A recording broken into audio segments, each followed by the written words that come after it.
Boa noite a todos, queridos amigos no Ideal Espírita, que a paz do Cristo Jesus permaneça nos envolvendo, os nossos corações, as nossas mentes.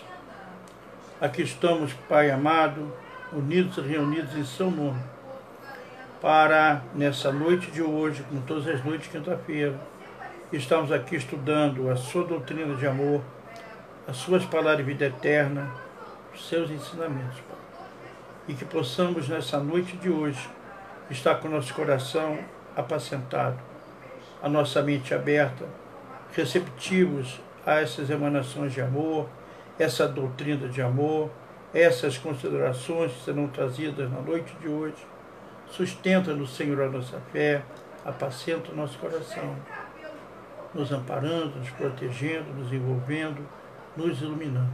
Que possamos tocar a cada coração mais necessitado que o nosso, esclarecimento, levando a caridade, o amor e o esclarecimento dessa doutrina de amor. Sustenta-nos hoje, agora e sempre, e nos permita darmos início ao nosso estudo da noite de hoje. Que assim seja, graças a Deus, graças a vós, Senhor. Muito bem a todos, é um prazer mais uma vez estarmos unidos e reunidos com os amigos queridos que exercitam a paciência conosco, mais uma vez nessa noite. E o estudo que estão trazendo para as nossas considerações de todos nós é a dimensão espiritual do centro espírita. Esse tema é um tema muito amplo e nós ficamos felizes quando falamos sobre desse tema, porque ele nos mostra como é que é a casa espírita, o que ela representa para cada um de nós. Então o estudo é justamente em cima dessas considerações. Nós vamos começar quando, na madrugada de 31 de março para 1º de abril de 1948, na cidade de Huddersfield, quando Andrew Jackson Davis, que era considerado pelo Conan Doyle o maior paranormal da atualidade naquela época, ele dormindo, deitado no seu quarto, na sua cama, janela aberta, numa noite estrelada, e ele ouve uma voz incisiva falando que ele levantasse e fosse para fora da casa e observasse o que estaria para acontecer. Ele, não resistindo àquela voz incisiva, ele levanta da cama e se dirige fora da casa. E quando olha para o céu, naquela noite estrelada, de lua, ele observa uma nuvem de espíritos adentrando a orbe terrestre. Começava ali uma invasão organizada desses luzeiros, desses espíritos adentrando o orbe terrestre. Na mesma madrugada, numa casa em Huddersfield, aonde tinha se mudado para lá em 11 de dezembro de 1947, a família Fox, o seu Bell, a sua esposa e duas filhas, Margaret e Kate. E ali naquela casa já vinha tendo alguns ruídos, alguns barulhos. Aquela casa era tida já como mal assombrada pelos ruídos que tinha naquela casa. A última família não tinha resistido e tinha largado a casa quando a família Bell, a família Fox, veio àquela casa. Começaram a sentir aqueles barulhos, virou-se, achavam que era problema de ratos, de bichos, de tudo, e foi. Mas naquela madrugada, quando Conan Doyle nos narra que Andrew Jackson Davis viu uma nuvem organizada de espíritos adentrando a órbita terrestre naquela residência agora, na madrugada de 31 para 1º de abril de 1948. Aqueles barulhos ficaram mais proeminentes naquela casa. Batidas na parede, batidas no teto, batidas no chão. E aqueles barulhos já vinham incomodando há algum tempo aquela família. Ao ponto de Kate, de 7 anos, Margarete com 10, alguns livros narram com 7, com 10, outros falam de 10 e 13 anos de idade, isso não importa. O que importa é o fato que aqui estamos trazendo, né? Naquela noite, aqueles barulhos ficaram mais proeminentes. E como era costume dormir cedo, e por volta de 9 horas da noite, a família não conseguiu dormir mais, devido àquele barulho. A Kate, que era mais nova, com 7 anos de idade, ela começou, quando o barulho parou, ela bateu 3 vezes palma, e de repente aquele barulho, 3 toques. Ela bateu mais 5 vezes, parou, e aquele barulho mais 5 toques. Ou seja, aquele barulho estava respondendo aquilo que ela fazia, aquele gesto.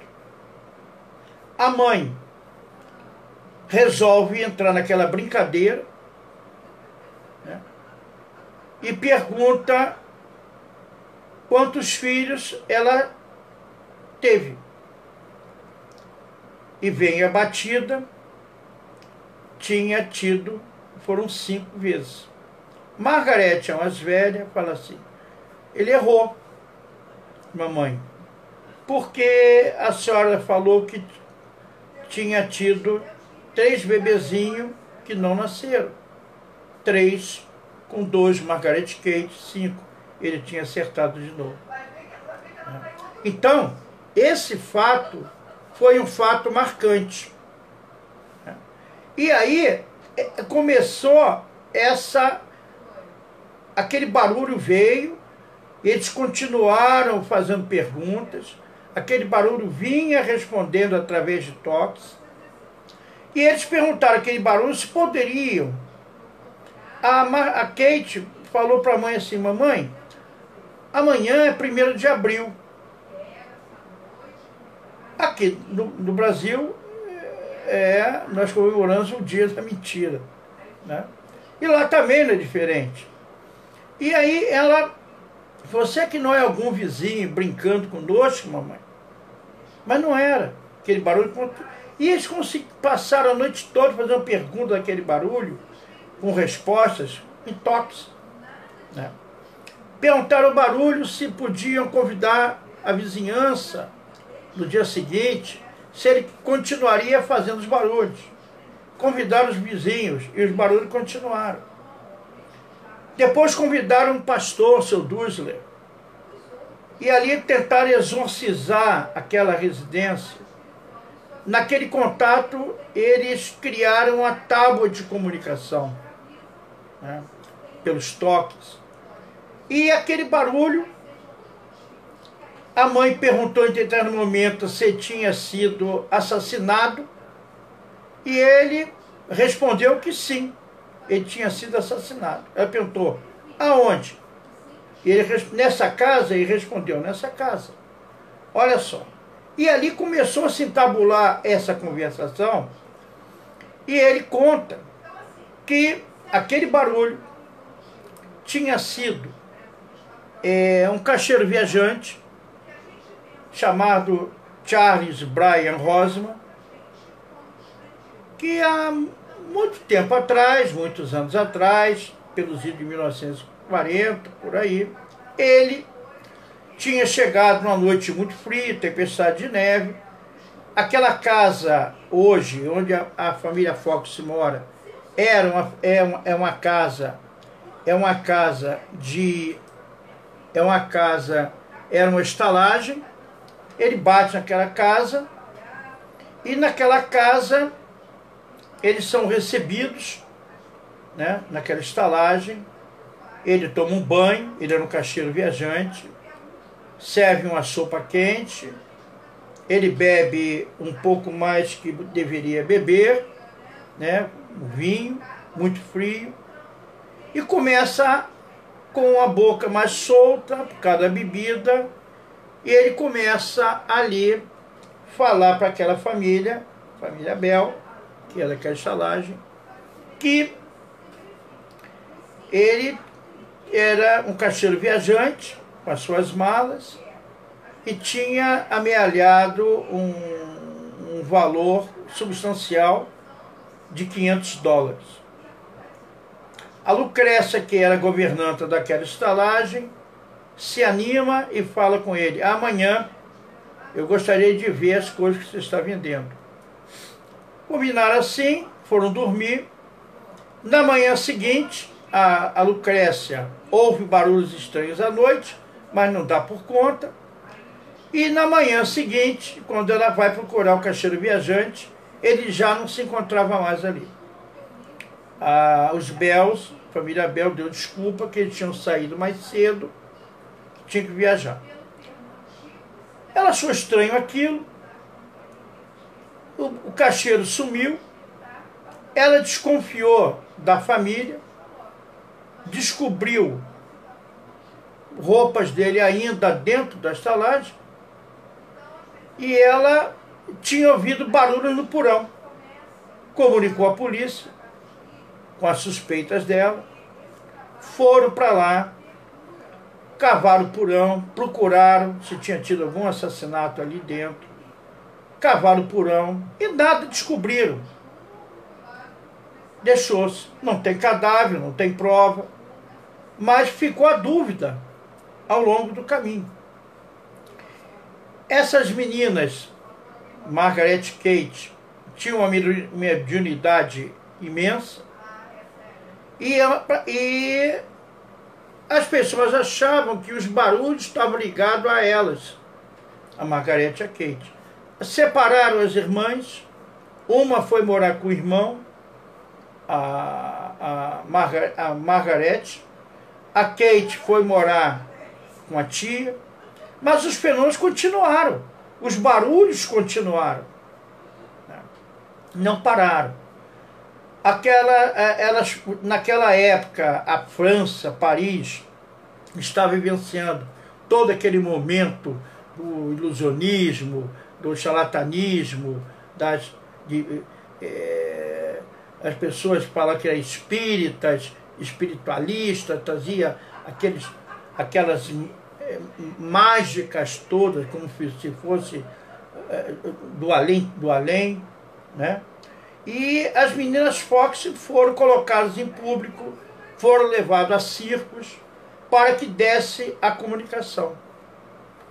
Às vezes a comunicação não se fazia, porque nós sabemos que o telefone espiritual só toca de lá para cá, nunca daqui para lá. Então a mediunidade ela chega no momento que o mundo superior acha que o médium deve se comunicar. Ou seja, nós não vamos receber. Eu queria receber a mensagem de vovô. Não funciona dessa forma, né? Porque o telefone só toca de lá para cá. Então, essas meninas às vezes não davam passividade, davam bebidas para ela para incentivar, e elas acabaram se tornando alcoólatras. Porque hoje nós sabemos que médium sem estudo é farol sem luz, no dizer do nosso querido Emmanuel. E a partir daí, vamos agora para esse fato acontece, e quando chega em 1855, em 1855, começa em Paris uma fenomenologia na casa de uma médium chamada Madame Plenamaison, onde tinha uma mesazinha de 3 pés que bailava no ar e respondia perguntas. Olha só. Aquilo se tornou o frisson da sociedade parisiense. As pessoas iam para a casa de Madame de la Maison para ver aquela mesa bailar no ar e responder perguntas. Criaram uma tipologia, uma batida da letra A, 2 letra B, 3 letra C, 4 letra D, e assim sucessivamente. Eu fico imaginando aqui, quando se fizesse uma pergunta e a resposta fosse inconstitucionalissimamente. Como seria demorada essa resposta? Mas era dessa forma, criar essa tábua, essa tipologia de batidas. E as pessoas iam para lá, nos saraus, para ver, para fazer perguntas esdrúxulas daquela mesa. Quem eu sou, se eu sou casado, se vou me casar, quantos filhos eu vou ter, e essas perguntas. Naquela época já tinha um grande pedagogo, professor, Hippolyte Léon Denis Rivail, né? Estudioso, vários livros publicados, né? Homem de ciência, pedagogo. E ele começou, um amigo dele, Charlotte, chegou para ele e falou,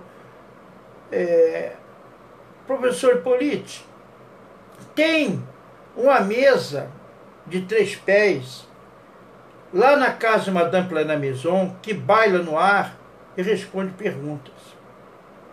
E ele respondeu, olha, meu caro amigo, isso é conversa para dormir em pé. Aqui no Brasil nós falamos que é conversa para boi dormir. Mas aquele fato, aquela mesa, vinha tomando os jornais, as publicações, os matutinos, a ponto de criar charge. E uma delas falava assim, é preferível o homem que queira contratar uma secretária, contratar uma mesa, do que contratar uma mulher para evitar problemas conjugais. E era dessa forma. Se nós entrarmos pela internet, procurar, vamos ver toda essa história acontecida lá, fato real. Aquilo chamou a atenção do professor Rivail. E ele, ao longo daquele caminho e tudo, ele, mais um amigo dele, o Fortier, falou, professor Rivail, tem uma mesa aí, bailando no ar, na cara de Madame de la Maison, e ela responde a perguntas. Ele fala, mas até você, Fortier. Mas aquilo mexeu. Ele, como homem de ciência, estudioso, pedagogo, ele que tinha um conhecimento fantástico, com 8 anos de idade, ele já tinha sido mandado para Yverdun, na Suíça, e pela família totalmente católica, fervorosa, tinha mandado o professor Rivail, o meigo Rivail, para estudar na escola de Verdun, na Suíça, no colégio de Pestalozzi. E ali ele fica durante de 8 a 18 anos de idade, naquele colégio estudando. Se tornou um professor, se tornou línguas, falando mais de 4, 5 idiomas, né? Ao ponto de, aos 15 anos, 16 anos de idade, Pestalozzi foi fundar a escola de Pestalozzi nos Estados Unidos e deixou o professor Rivail, jovem, para tomar conta daquele colégio de Pestalozzi, da escola de Pestalozzi, que era uma instrução diferenciada. Pestalozzi permitia que seus alunos raciocinassem. Não tinham, como os outros colégios na época, aquele par de antolhos que não deixasse as crianças raciocinar. O Pestalozzi foi um dos maiores educadores, né? E quando o Pestalozzi retorna, o Rivail, ele, meio adoentado, ele encerra com o colégio, ele volta para a cidade dele, ali se forma em pedagogia, em filosofia, e por aí afora. E ele tinha essa base intelectual dele. Ele não resistiu àquele convite daquela mesa. e queria ver aquele fenômeno. E numa noite de março, de maio, ele vai à casa Madame Plana Maison. E quando chega lá, ele começa a observar aquele sarau todo, gente aberta, fazendo. Aí ele olha, ele não vê aquela mesa bailando no ar, ele se aproxima dela, não tinha nenhum fio sustentando aquela mesa, não tinha nenhum motor, que o motor não tinha nem sido inventado naquela época. E ele falou, como é que a mesa está isso? Não consegui entender. E todo mundo foi fazendo perguntas, até que chegou o momento dele fazer a pergunta. E qual foi a pergunta que o professor Rivaio fez àquela mesa? Uma pergunta genial. Quem é você que não tem cérebro, não tem músculos e pode se comunicar? O silêncio se faz e a mesa, pelas batidas, responde. Somos nós, os espíritos daqueles que já morreram, estamos vivos e queremos nos comunicar. Aquilo foi um choque para ele, mexeu na estrutura dele interior como homem católico, fervoroso, família, mas mexeu no intelecto dele. Ele sai, somos nós, os espíritos aqui que já morreram, estamos vivos, queremos nos comunicar. Então ele sai daquela noite, vai para sua casa, já totalmente diferente. Naquela noite, em sono, em desdobramento, que nós sabemos que o único momento que nós temos de liberdade do espírito é quando nós dormimos, que há a possibilidade do espírito sair do corpo, se desdobrar e ser levado, ou não, às regiões aonde está o seu pensamento. As regiões vão ser levadas a regiões boas, se ele milita na caridade, no amor, é uma pessoa boa. Se for uma pessoa má, vibrando a violência, são levados para as regiões difíceis, temos pesadelos e tudo. Funciona mais ou menos assim. E aí ele é levado a uma região, uma obra espiritual, e ali se encontra com o espírito que fala com ele qual seria a missão dele. E ele fala assim, ele fica ouvindo aquela mensagem e fala que ele, pela inteligência dele, tinha sido escolhido para trazer aquela codificação do plano espiritual com o plano material. E ele ouvindo aquilo, e o espírito fala assim para ele, os espíritos que é uma falange de espírito verdade, com o espírito verdade à frente, que nós sabemos que hoje é Jesus. E ele fala assim, o livro que você está escrevendo, na 30ª página, na 5ª linha, tem um erro absurdo. E ele acorda. Mas retorna ao corpo com todo aquele pensamento, com toda aquela visão daquele encontro que ele tinha tido. Ele levanta, vai para o seu escritório, para a sua biblioteca, quando pega o livro que ele ia ser publicado, vai na 30ª página, na 5ª linha, tinha um erro absurdo. Aquilo gela, muda mais ele ainda. Uma semana depois, uma jovem menina de 12 anos de idade chamada Jafé, menina Jafé, recebe uma psicografia para ele, trazendo numa reunião e falando assim para ele, o espírito de verdade. Perderás amigos, perderás a saúde, perderá bens materiais, está pronto? E a partir dali, ele responde, Senhor, faça-me a sua vontade, eu estou pronto.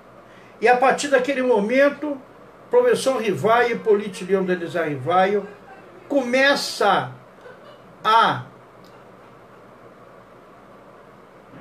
uma série de perguntas e respostas ao plano espiritual. Perguntava, a resposta vinha pelos espíritos. Mas não era por um. Para não haver dúvida e dolo, nem nada, nem confusões, aquela pergunta ele mandava para milhares de médiuns em várias partes do mundo. Ajudaram muito na codificação kardeciana, né? No Pentateuco, ajudou muito médiuns da cortina de ferro. E nós ficamos imaginando, ele fazia pergunta, mandava pergunta, e a resposta vinha por correio. Na época não tinha e-mail, não tinha fax, não tinha telex, não tinha nada. Imagina o tempo de resposta ir e vir, né? Então a primeira pergunta que ele faz, o que é Deus? Que é Deus? A primeira pergunta. E a resposta vem: inteligência suprema, causa primária de todas as coisas. E a resposta, quando existia uma equanimidade de respostas iguais, era uma verdade. E aí ele foi codificando, foi fazendo perguntas e vinha as respostas, assessorado pelo Espírito de Verdade, que nós temos a certeza absoluta que é Jesus, com a sua falange de espíritos luzeiros de amor. Então, no final desse livro que estava ali escrevendo, fazendo aquelas perguntas e respostas ao plano espiritual, ele publica em 18 de abril de 1857 o Livro dos Espíritos. Mas ele não queria que aquele livro tivesse o nome dele, Hippolyte Léon Denis Arrigari. Porque ele falava: esse livro não é meu, esse livro é do plano espiritual, são dos espíritos. E ele lança essa pergunta. E o Espírito de Verdade vem e fala assim para ele: use um pseudônimo. E fala: pseudônimo? Quem? Use Kardec. Kardec? Quem é Kardec? Kardec foi um gaulês druida na Gália em 600 e pouco. Você, lá na Gália, espírito, você foi um gaulês druida, você era um monge gaulês. Então, chamado Allan Kardec. E aí saiu, em 18 de abril de 1857, o Livro dos Espíritos, na primeira edição, com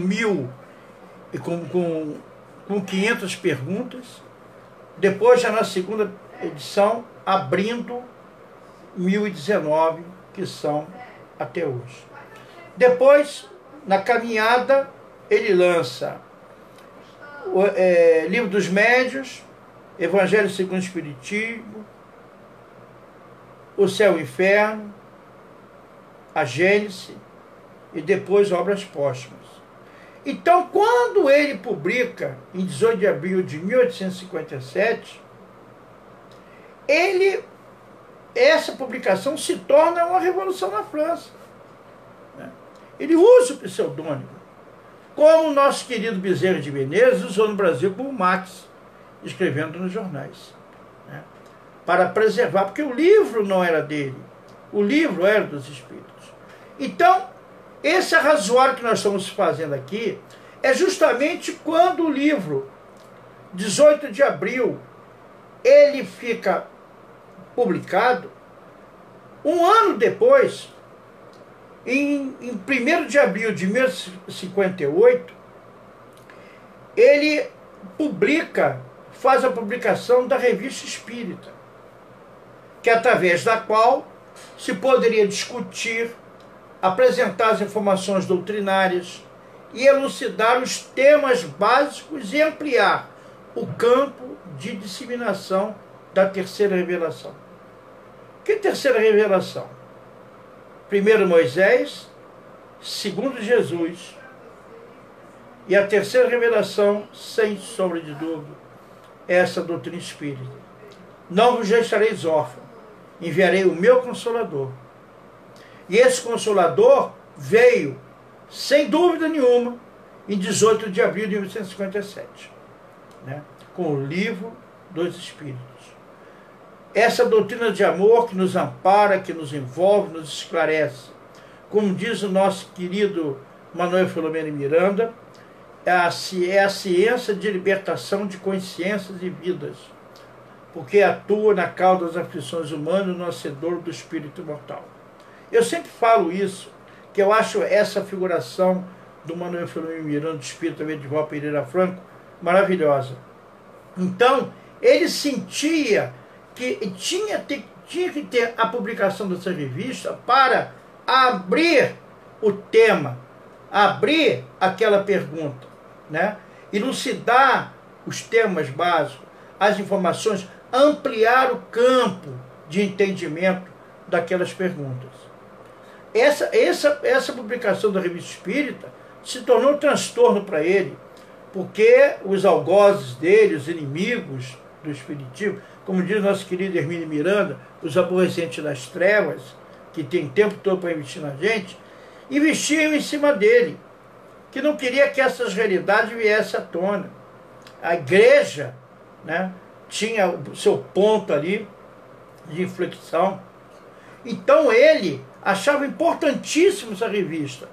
E foi acusado que ele estava se lucrando, vivendo a revista. Não, ele morreu pobre, morreu sem absolutamente nada. Então, ele continua. Então, ele imediatamente compreendeu a necessidade de criar um núcleo no qual fosse possível dar continuidade dos estudos que ele vinha fazendo. A análise das comunicações espirituais, a educação das faculdades mediúnicas, a prática da caridade, a convivência social entre os dois planos, encarnados e desencarnados, e o material e o espiritual, os dois planos da vida. Então, desse modo, ele funda em 1º de abril, do referido ano de 58, 1858, a Sociedade Parisiense de Estudos Espíritos, onde o regulamento, no primeiro artigo, declara, enfaticamente, a sociedade tem por objeto o estudo de todos os fenômenos relativos às manifestações espirituais espíritas e as suas aplicações às ciências morais, físicas, históricas e psicológicas. Estava aí realmente inaugurado o primeiro centro espírita do mundo, a célula abençoada que iria multiplicar-se em favor da construção da futura sociedade terrestre mais feliz. Estava inaugurado o primeiro centro espírita na sociedade, nessa Sociedade Parisiense de Estudos Espíritas. Provavelmente, ele foi inspirado nas primeiras igrejas do cristianismo primitivo, onde os discípulos do incomparável Mestre Jesus se reuniam para reflexionar, né, em torno das lições da vida, do seu evangelho, facultando o intercâmbio espiritual com o mundo maior, a fim de ser dirimidas as dúvidas, aprofundadas as informações, renovadas as forças, encorajadas as energias para o procedimento das lutas libertadoras, né? E aí, foi provavelmente aí. Então, ele vem para dirimir dúvida, aprofundar essas informações, né? O estudo da Sociedade Parisiense. Então, o Centro Espírita, portanto, ele na atualidade, repetindo as experiências daquela época, ele tem por finalidade o estudo e a prática da doutrina dos imortais, onde se iluminam os espíritos, aprendendo na convivência fraterna a experiência da solidariedade, do trabalho e da tolerância, a fim de poderem avançar no rumo da plenitude. A casa espírita, ela não se trata somente de uma construção física, adequada às necessidades da natureza educativa, mas, sobretudo, ela é uma edificação espiritual, cujas bases devem estar fincadas na rocha da espiritualidade, de onde nascem as legítimas realizações para o engrandecimento moral das criaturas humanas. Esse tema se traz da casa espírita porque a maioria das pessoas entra na casa espírita e não vê nada. Nós vamos falar mais à frente, né? Não é apenas a construção física, ela é uma edificação espiritual, porque cada casa espírita que é inaugurada aqui tem o seu reflexo lá em cima. Já foi lá em cima elaborada para mais tarde ser materializada aqui no planeta. Então tem toda uma falange espiritual ligada, né, a cada casa. Cada casa tem a sua estrutura espiritual. Não é apenas uma construção física, ela é muito mais que isso. Ela é abrangente, ela é imensa, ela é uma edificação espiritual. Então, da onde aí você vem? Então, ela ficada na rocha da espiritualidade, de onde nascem as legítimas realizações para o engrandecimento moral das criaturas. Ou seja, ela é o resultado, a casa espírita, das vibrações harmônicas dos seus idealizadores e membros dedicados. Constitui-se num santuário de bênçãos, por cujo intercâmbio vibratório os desencarnados e os encarnados convivem em clima da mais santa fraternidade. Olha só. O que é a casa espírita? Então,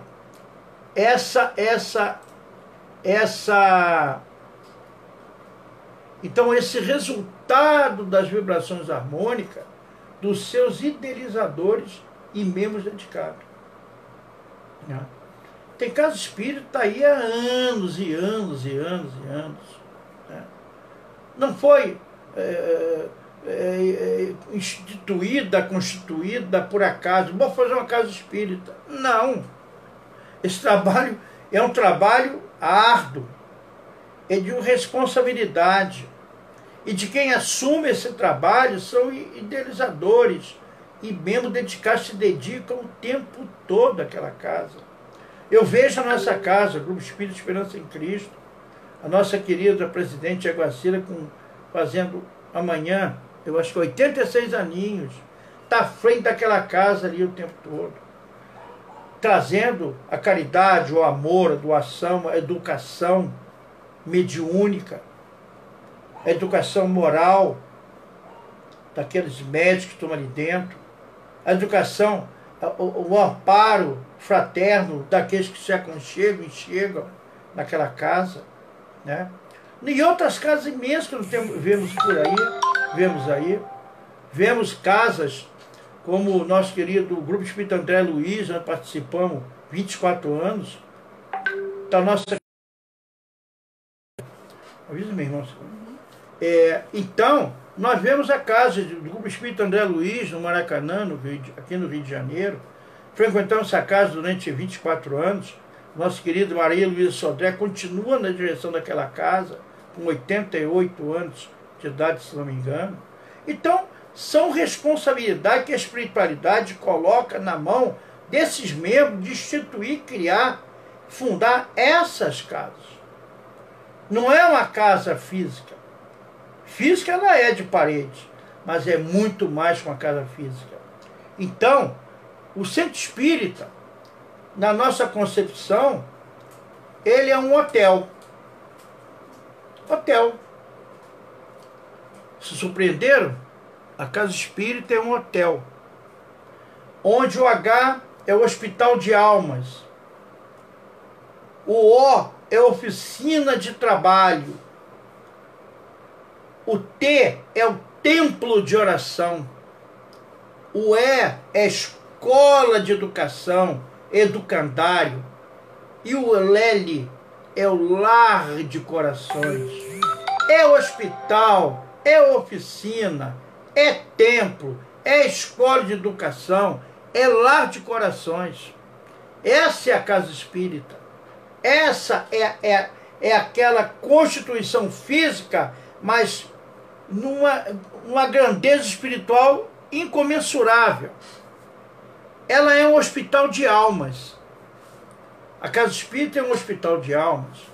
Ele é um encontro de almas aturdidas e enfermas, que anelam por respostas, que buscam a paz e que despertam para a necessidade de se renovarem interiormente, libertando-se das más inclinações, dos vícios adquiridos, a saúde ideal, sob as luzes do Consolador prometido por Jesus. Quem são esse encontro de almas enfermas e aturdidas? São almas cansadas, desiludidas, sofridas, almas sem rumo, perdidas em si mesmas, em busca da sua própria espiritualidade.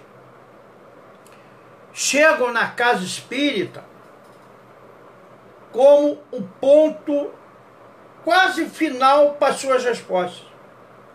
Por não encontrar respostas em outros segmentos religiosos, adentram a casa. Fala assim, tem uma casa espírita aí que tem uns médios maravilhosos. Aí você, cansado de não receber respostas que você gostaria de receber, né, na sua religião que você professa, você vai fazer uma visitinha, vai saber o que é essa casa espírita. Né? E quando chega na casa espírita, ela entra, é amparada, é abraçada naquele abraço fraterno, vai assistir uma palestra, vai receber passe, água fluidificada, e ela olha aquela ambiência, não tem ritos, não tem dogmas, não tem palavra de ordem, não tem paramentos, não tem sacramentos, não tem imagem, não tem adoração, não tem absolutamente nada. E ela vê que tem alguma coisa diferente ali. Então, essas almas cansadas que vieram ao longo para mim procurando as suas respostas interiores que não encontraram durante a sua caminhada nessa reencarnação. E chegam na casa. E ali são amparadas, recebidas, apacentadas, tratadas, né? Então são almas cansadas, desiludidas, sofridas, almas sem rumo nenhum, sem respostas. Porque nós temos o divisor de águas nosso. Todos nós. Eu, Orlando Luiz, tive 3 divisores de água. O meu divisor de água maior, quer dizer, um dos maiores divisores de água meu, quando foi que eu vinha dali de católico, meus pais católicos fervorosos, meu pai e minha mãe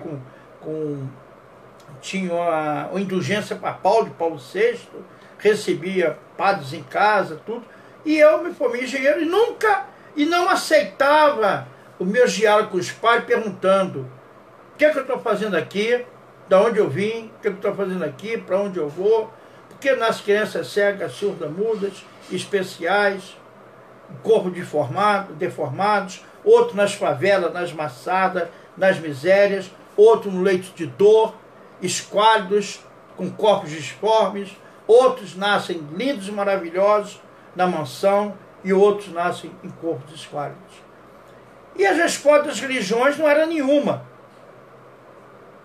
Ah, Deus quis assim. Deus não castiga, Deus é bom, Deus é justo, Deus é amor. Sabe cada folha que cai no universo. Eu nunca aceitei isso. Mas quando eu fui morar em Salvador, 77, como engenheiro lá, e lá tive o primeiro encontro, que aquele encontro, naquela noite, e o orador da noite era ele, Divaldo Pereira Franco, 1978, em fevereiro de 1978. Quando meu querido amigo, irmão Divaldo Pereira Franco, abriu aquela voz, naquela noite ele falou para mim tudo que eu queria ouvir. Eu era uma alma cansada, sempre trabalhei na caridade, no amor, na doação, fui criado nesse nível com meus familiares, né? Mas as respostas não vinham. E naquela noite ele falou tudo para mim, tudo que eu queria ouvir. Não é assim? Falou, poxa, aquele orador falou tudo para mim. E foi assim também. Ali foi o meu divisor de águas.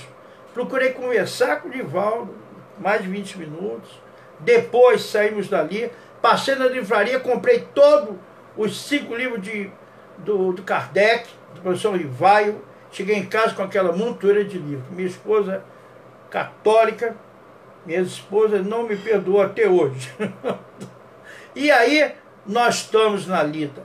É essa doutrina de amor que almas cansadas de procurar respostas. Quantos chegam na casa espírita? Às vezes chegam em situações deploráveis, difíceis, cansadas, né? Sem rumo nenhum, estado depressivos, são amparadas, apacentadas, envolvidas, entram em tratamento espiritual, vão para reuniões de obsessão, vão assistir palestra, passe, água fluidificada, se agrega algum trabalho na nossa casa, com todas as outras, né?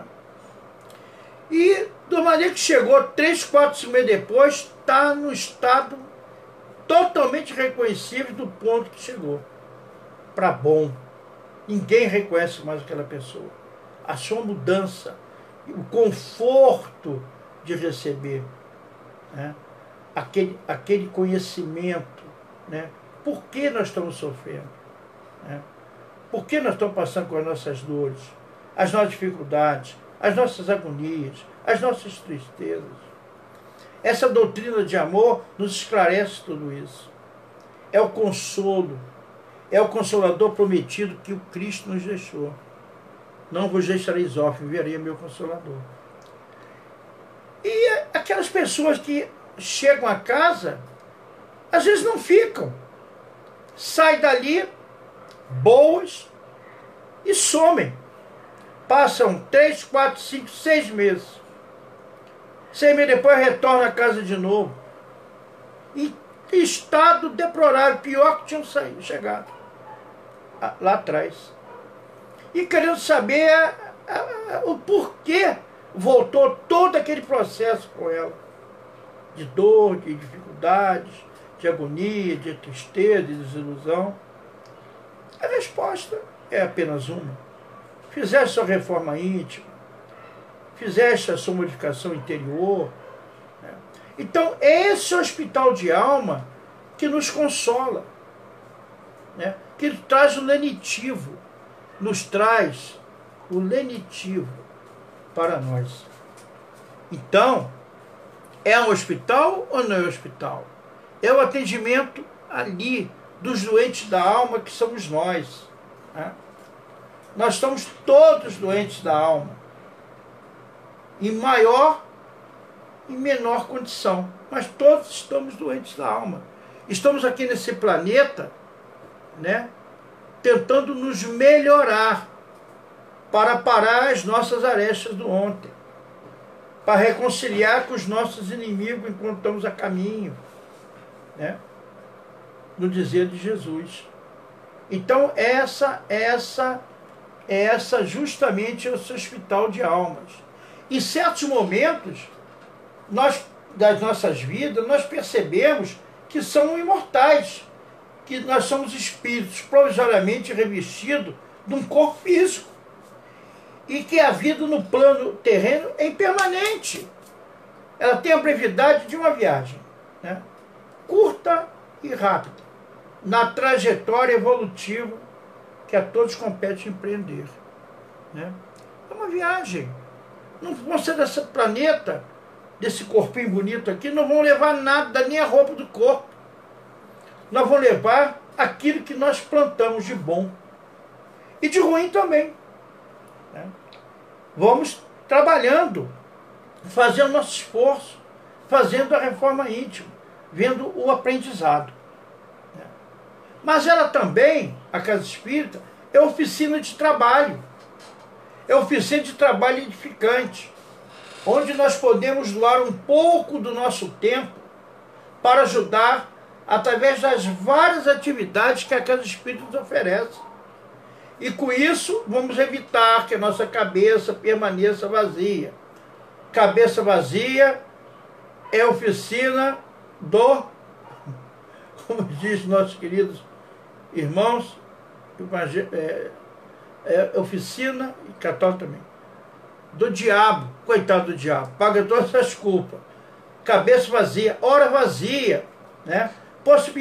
Possibilita, sim, que nós evitarmos que diversas doenças instalem em nós, em nosso corpo somático. Nós encontramos na casa espírita a nossa própria cura interior, através da doação do trabalho edificante do bem. Vamos doar. Não está fazendo nada? Vamos para a casa espírita doar. Não digo só na casa espírita. Vamos para a igreja católica. No trabalho de doação, caridade e amor. A igreja evangélica também tem. Mas vamos nos doar. Mas na casa espírita é um pouquinho diferente. Lá nós sabemos da nossa responsabilidade. E quando nos tornamos espíritas, não somos mais os mesmos. É a responsabilidade que nós temos de fazer a nossa reforma íntima, a nossa reforma moral, né?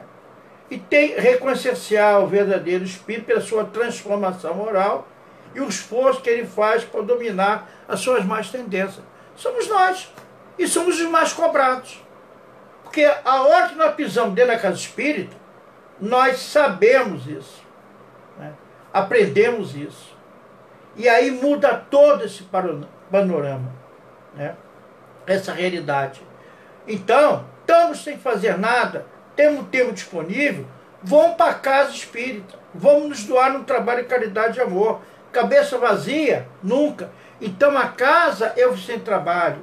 Tem costurinha, tem evangelização, tem sopa, tem comida, tem assistido, tem o que você imaginar, tem artesanato. Chegou lá, já é eleito diretor.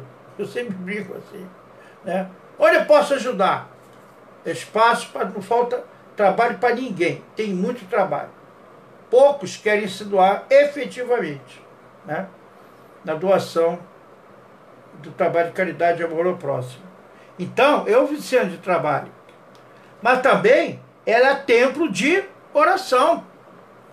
A casa espírita é um templo de oração.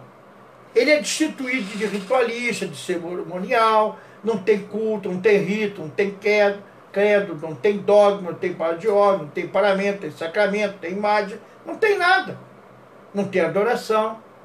Ela caracteriza-se pela simplicidade, sendo agradável e propício à elevação dos nossos pensamentos dentro da casa espírita.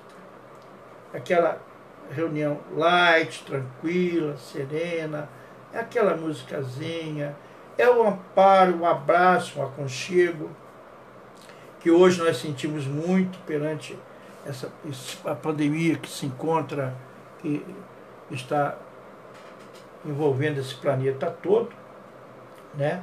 Esse abraço fraterno, mas recebemos um abraço virtual, um abraço espiritual dos seus luzeiros de amor.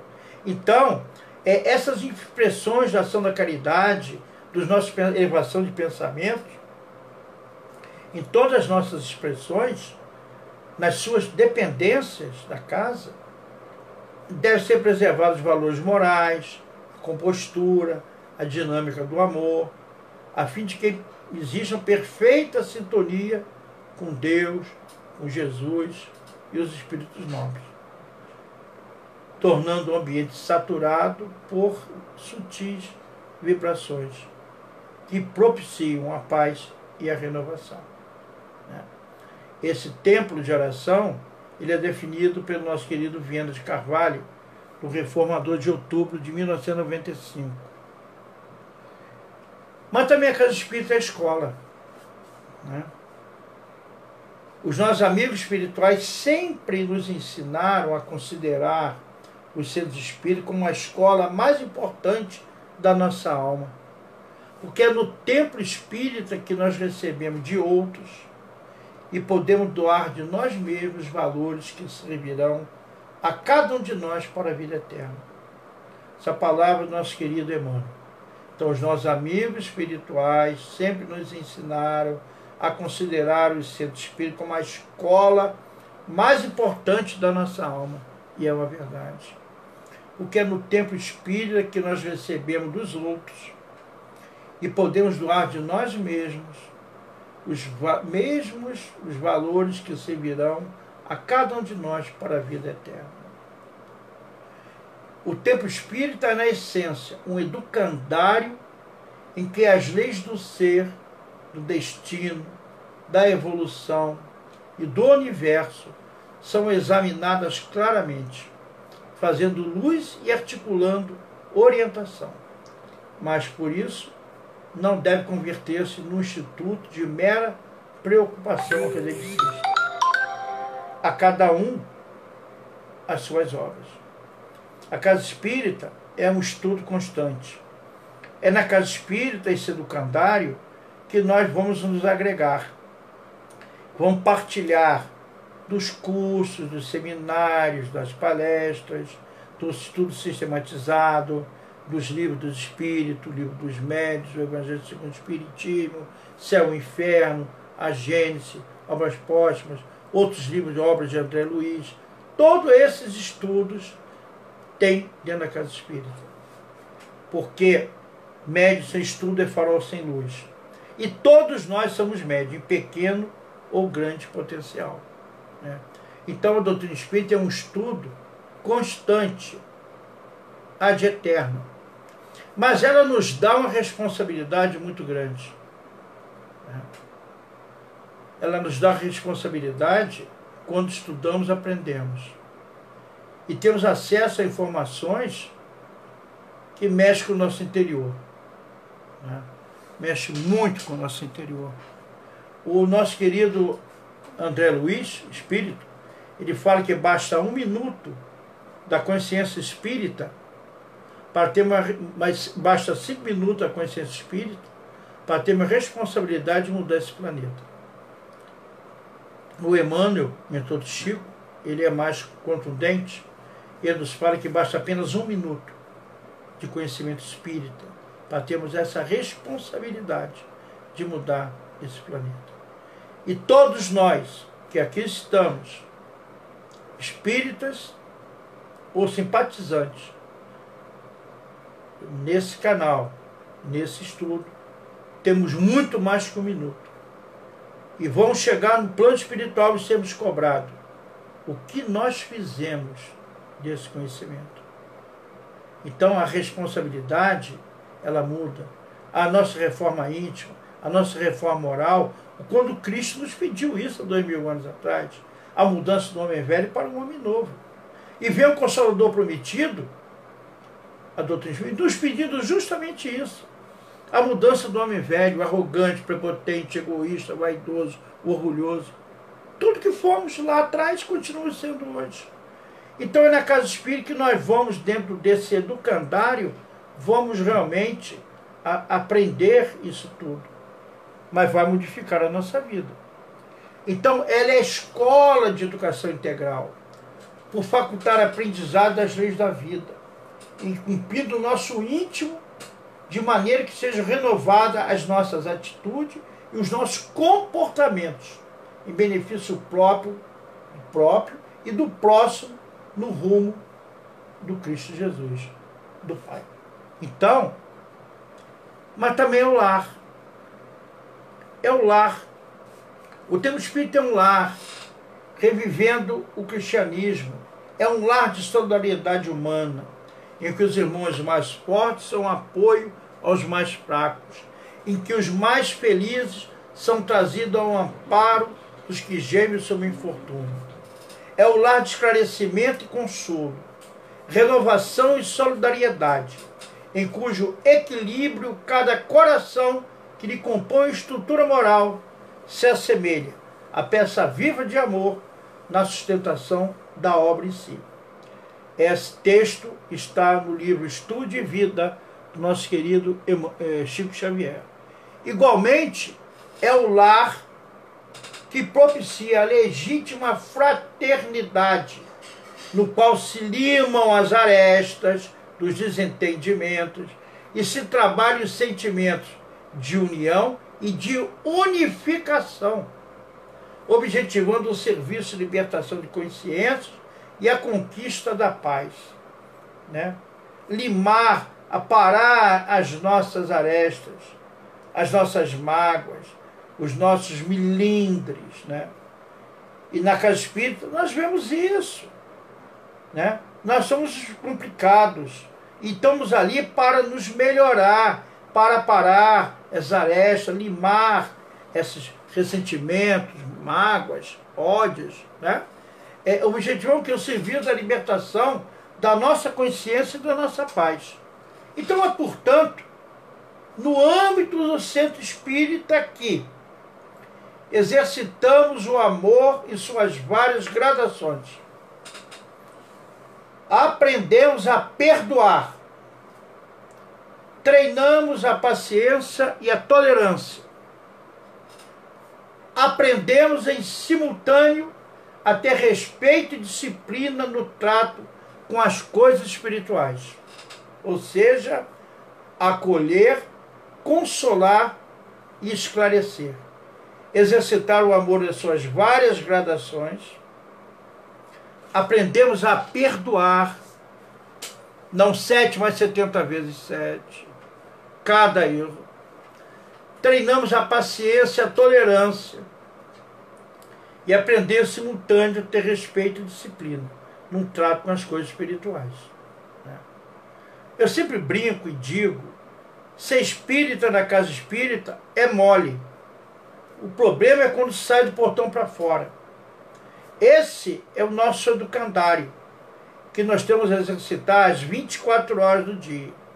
Então a casa espírita, ela acolhe, colher, consolar e esclarecer. Então, reafirmamos, né? Não há necessidade que a casa seja luxuosa ou grandiosa. Ela pode ser uma casinha simples, despojada, né? E aí nós nos lembramos, né? Não precisa ser um templo suntuoso. A casa espírita não tem nada disso, não precisa ser isso, né? As pessoas às vezes confundem, né? Templos maravilhosos, templos suntuosos, né? Nos lembramos de uma passagem aqui, para encerrarmos, do nosso querido Hermínio Miranda, já desencarnado, retornando à parte espiritual. Ele era da cidade, a família toda da cidade de Caxambu, do sul de Minas. Em determinado momento, ele aparece com um tumor no peito e foi diagnosticado aquele tumor e teria que ser operado. Marcou a operação e falou com o médico, antes de operar, gostaria de ir para Caxambu, se reconfortar, se revigorar naquelas águas maravilhosas, daquela região Caxambu, São Lourenço, Cambuquira, Lambari, aquela região toda hidromineral. E aí ele vai com a família, fica lá se recompondo, se refazendo, para a operação daquele tumor. E 2, 3 dias depois que ele estava na cidade, um senhor bate a porta dele. Doutor Hermínio, pois não, eu sou presidente do Centro Espírita fulano de tal, deu um nome, que eu não me lembro, e soube que o senhor estava na cidade e gostaria que o senhor falasse algumas palavras para nós lá. E o professor Hermínio responde, meu irmão, eu estou meio acabado, estou muito cansado, você me desculpe. Não, professor, mas é muito simples, a nossa casa é simples, o senhor está aqui, eu pego o senhor aqui, lá é durante o dia, na parte da tarde, depois eu trago o senhor de volta. Foi insistindo e ele acabou aquecendo. No dia marcado, o presidente passou na casa dele, pegou de carro, levou, pegaram uma estrada de terra, foram entrando para aquelas fazendas, lá do interior de Caxambu, e bate e chega num local, uma casa simples, um casebre, tosco, algumas pessoas. Ele entrou naquela casinha, na casinha terrestre, porque efetivamente era uma imensidão espiritual, com certeza. Ele vê aqueles banquinhos sem encosto, toscos, aquele chão de terra batida, aquelas pessoas vestidas simples, com chinelinho de dedo, aquelas pessoas do interior mesmo, como nós ficamos quando vamos para o interior. Ele senta ali, olha, e começou a falar com ele próprio. O que eu vou falar para essas pessoas aqui? Tinha umas 15 pessoas por aí. Aí, estou em prece, oração, pediu, falou. Quando terminou, as pessoas foram embora, ficou ele e o presidente. E antes de encerrar a reunião, o presidente pede a um senhor dos seus 60, 70 anos que fizesse a prece final. Esse senhor faz uma prece que o professor Hermínio depois nos narra, que ele nunca viu um sentimento tão profundo naquele homem humilde, ali, fazendo aquela prece, com uma profundeza de alma, que todos choraram, inclusive ele. E quando vai todo mundo embora, ele fala assim, pergunta ao presidente, puxa, eu nunca ouvi uma prece tão sentida desta forma como esse homem fez. Quem é ele? Aí o presidente respondeu a ele, professor Hermínio, ele é o nosso burrinho sem rabo da cidade. Ou seja, não precisa ser letrado, intelectual, ter grau de estudos para ser espírita. Em momento nenhum. As pessoas humildes, comuns, né, são espíritas, porque vem do fundo da alma a doação, a caridade, o amor. E aí, naquela conversa, o presidente fala com ele assim, você tem um tumor no peito aí, né? Como é que o presidente sabia daquilo? Você quer operar? Deita aí. E ele falou para ele mesmo assim, aí depois ele falou, se contando, né, que ele era muito divertido. Aí ele falou assim, eu não me fiz de rogado, já fui deitando no banquinho logo. Deitou, o espírito veio através do presidente, fez a operação. Quando acabou, o espírito fala assim, Jesus, na sua infinita misericórdia, permitiu que desmaterializasse esse câncer que você tinha aí. Pode retornar para a sua cidade que você está curado. Permitiu pelo seu trabalho de caridade, de amor e doação que você vem fazendo ao longo da sua caminhada. Vai em paz, meu irmão. E ele chegou em casa, já tardinha, falou para a esposa, amanhã nós vamos para o Rio. Mas Hermínio, nós chegamos há 3 dias. Não, eu vou para o Rio amanhã, eu tenho que me consultar de novo. Ligou para o médico, falou, doutor, quero que o senhor me faça um novo exame. Mas, professor Hermínio, já fizemos tanto, eu quero que você faça outros exames de operar. E retornou para o Rio, fez os exames, e o tumor tinha sumido. Então, a casa não precisa ser grandiosa, não precisa ser luxuosa, ela pode ser uma casinha simples, despojada, de acordo com a localidade real, local, e ter uma atmosfera espiritual resplandecente, resultante do trabalho que ali se realiza, no dizer de Leon Denis, no mais miserável tegúrio, há frestas para Deus e para o infinito.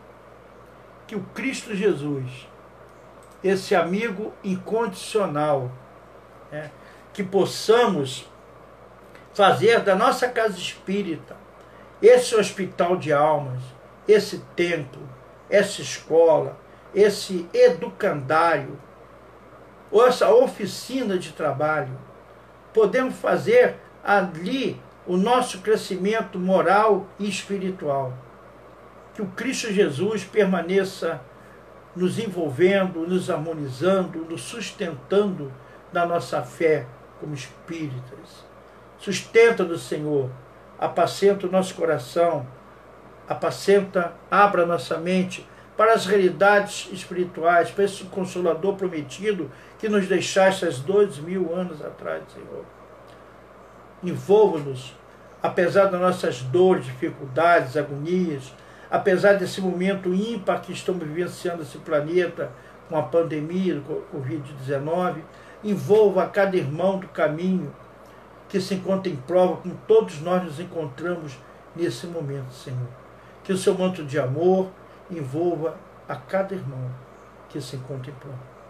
Sustenta os nossos familiares, sustenta os nossos amigos, sustenta aqueles que se encontram na dor de um lar, na dor de um hospital, nos asilos, nas creches, nas favelas, nas maçardas. A todos nós, Senhor, sustenta-nos, Senhor, na nossa fé. Permita, Senhor, que possamos, perante as nossas dores, os nossos obstáculos, as nossas agonias e tristezas, apesar dos problemas que possamos ter, daquele túnel que nos encontramos, não encontramos resposta naquele túnel, nenhuma saída, mas no final daquele túnel está a tua luz resplandecente e voz de braços abertos nos convidar no convite amorável que me fez há 2000 anos atrás. Vinde a mim, vós, que estáis cansados e sobrecarregados, eu vos aliviarei. Tomai sobre vós o meu jugo e aprendei de mim, que sou manso e humilde de coração, e acharei descanso para vossas almas, porque meu jugo é suave e meu fardo é leve. Muita paz, muita harmonia, muita fraternidade, muito amor, e obrigado pela paciência, mais uma vez, na noite de hoje, no estudo que todos participaram. Paz e bem no coração de todos. Muito obrigado. E até a próxima quinta-feira.